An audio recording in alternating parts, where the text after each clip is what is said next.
In this video, I'll demonstrate how to convert PDF to text using PDFelement on Mac. Let's learn something new together.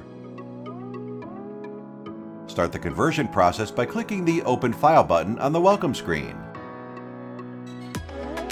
Then navigate to the File menu and choose Text under the Export to tab. Choose a location to save your file to and click the Save button.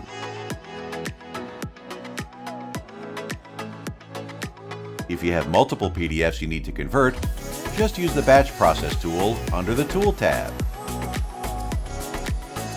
In the pop-up window, change the output format similar to the single file conversion steps. Now you can see the output text files created by the original PDF documents. If you found this tutorial helpful, please don't forget to like the video and subscribe to our channel. Click the link in the description to try out PDFelement for free today. Plus, check out the rest of my videos for other useful ways to improve your daily routine working with PDFs. Thanks, and see you next time!